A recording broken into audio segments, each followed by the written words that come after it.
Pak Iwan, jadi kan saya ini bukan keluarga, nggak ada keluarga hubungan saudara atau hanya teman kami itu ya, hanya teman. Memang kami pernah dekat ya. Itu kejadian kan masih COVID ya Pak ya, tahun 2021 ya. Nah seperti itu kan, 2021 dan sebagai teman dekat. Jadi sebenarnya ini almarhum ini tuh mendadak gitu loh. Tadinya sehat, mendadak. Saya juga bingung. Nah saat COVID seperti itu tuh pasti orang pada nggak mau deket ya Pak ya, karena ketakutan. Sampai tetangga dekat pun tempat beliau tinggal itu dulu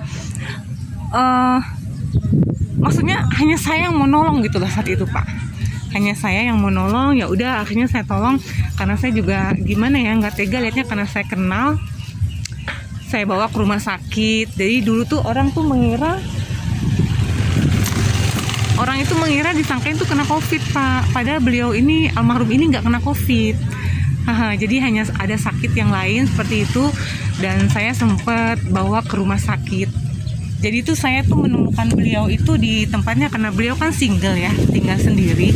Itu saya tuh nggak ada yang ngabarin sama sekali. Jadi saya nggak tahu gimana ceritanya. Saya kayak dituntun untuk menengok beliau aja sih Pak saat itu. Ini saya baru kali ini cerita nih ya. Pada akhirnya saya cerita, sebenarnya ini privasi ya Pak. Cuma kan kayak Pak Iwan takutnya ntar bingung nih, gimana kok nggak diurus-urus, kan takutnya gitu ya. Jadi biar lebih tahu aja sih gitu. Jadi saat itu ya udah saya memutuskan. Jadi ketika itu saya datang nih ke tempat dia tinggal, dan beliau itu benar-benar udah dalam keadaan sakit, yang badannya tadinya sehat berisi, tiba-tiba jadi kurus.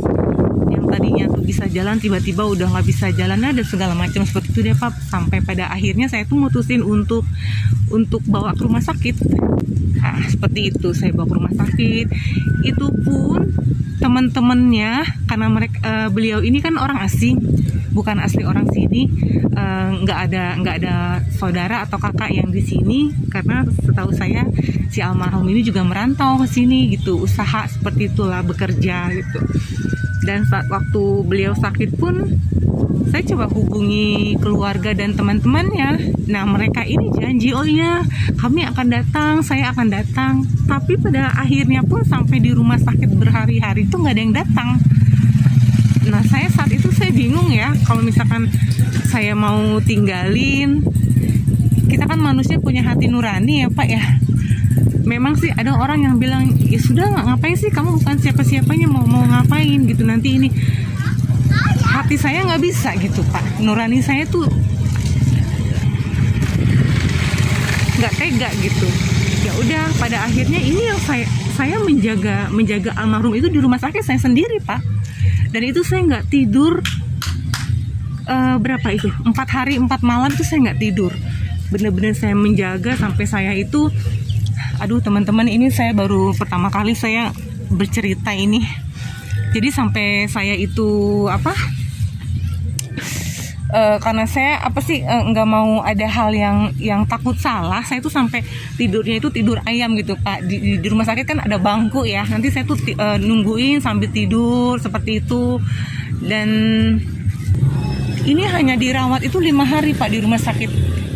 Iya, dirawatnya 5 hari. Tadinya harusnya dipindahkan ke ICU Pak. Nah itu hari saya mau pindahkan ke ICU, tapi pihak rumah sakit itu bilang ya udah dipindahkan saja, kan tadinya di IGD ya Pak ya, IGD apa UGD ya, kalau nggak salah IGD deh seperti itu. Pada akhirnya saya pindahkan ke IGD, dan hanya selang 1 hari Bapak Iwan, selang 1 hari saya diperintahkan rumah sakit, ya udah boleh sambil menunggu ICU dapat, karena saat itu dalam keadaan COVID ICU kan penuh semua Pak katanya. Ya udah dipindahkanlah tuh ke kamar perawatan biasa gitu loh, bukan yang di IGD yang lebih privasi gitu kan ya Pak ya. Ya sudah, hanya 1 malam itu, 1 malam dipindahkan ke sana, saya pun nungguin terus. Itu saya juga udah dalam keadaan bingung gitu Pak, aduh ini gimana ya, karena saya yang ditanyakan untuk keputusan ambilan tindakan, karena di rumah sakit kan ditanya ya, ini ini mau di ini ibu, ini gimana, itu saya sampai bingung gitu loh Pak Iwan. Yang lebih susahnya lagi keluarga yang di sana itu sulit berbahasa Inggris gitu. Jadi saya saat itu tuh bener-bener keadaannya tuh, makanya Pak Iwan kenapa saya memutuskan lama, seperti Pak Iwan lihat ya, kenapa saya lama nggak datang ke sini itu ya pahit banget sih buat saya gitu loh Pak Iwan. Itu kejadian saya nggak pernah membayangkan saya dipertemukan seseorang dan saya harus ngurus sampai seperti itu gitu. Iya Pak, dalam tahu tadinya sehat tuh tiba-tiba sakit, dihubungin keluarganya dalam semua suasana COVID. Jadi nggak ada yang bisa datang, ada yang bilang janji datang, nggak datang, sampai saat ini pun nggak ada yang datang. Itu saya kecewa banget, saya kecewa dan ya Allah gimana ya gitu. Saya ini yang bukan keluarga darah, ada darah aja saya tuh tetap nggak tega gitu. Seperti itu Pak Iwan ceritanya. Maka kenapa sampai saat ini kalau belum dirawat atau apa, maksudnya dibenahi seperti yang lain-lain, karena saya pun juga benar-benar menunggu berita dari keluarganya ini, karena keluarganya setiap saya masih ada nomor WhatsApp-nya, saya simpan. Ketika saya kirim itu teks WhatsApp hanya dibaca tapi nggak respon, sampai yang terakhir itu tidak dibaca sama sekali dan tidak ada respon gitu Pak Iwan. Saya udah bingung sama gimana lagi. Udah seperti itu aja. Dan terakhir sebelum saya kesini nanti saya tunjukkan ke Pak Iwan, juga ada saya teks itu keponakannya. Iya, tetap dibaca contreng biru tapi mereka nggak respon. Jadi saya bingung. Sekarang gini Pak Iwan, oke, mungkin saya bisa gitu mengusahakan untuk membenahi. Tapi nanti keluarga jadi tidak bertanggung jawab Pak, karena saya sampai saat ini pun saya merasa kayak dimanfaatkan aja gitu dengan keluarganya. Saya udah lakukan semua banget yang terbaik loh. Bayangkan ya Pak, itu saat COVID saya ngambil resiko saya tertular COVID di IGD, saya nggak tidur 4 hari 4 malam. Iya loh Pak, sampai pada akhirnya beliau itu nggak ada, wafat seperti itu.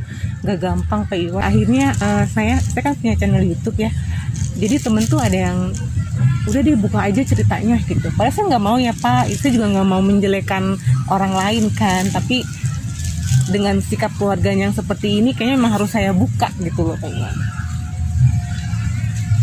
Jadi kita seperti itu Pak Iwan. Jadi kalau mohon maklum juga kalau sampai saat sekarang tuh ya kita aja kasihan ya Pak Iwan, aja kasihan ya Pak, ngelihat kasihan juga itunya patoknya udah kayak gitu. Ya memang saya nggak tahu ya, untuk orang luar dengan kita itu mungkin cara berpikirnya beda ya Pak. Buat kita kan walaupun orang yang udah nggak ada, tetap ada di dalam sana ya Pak ya.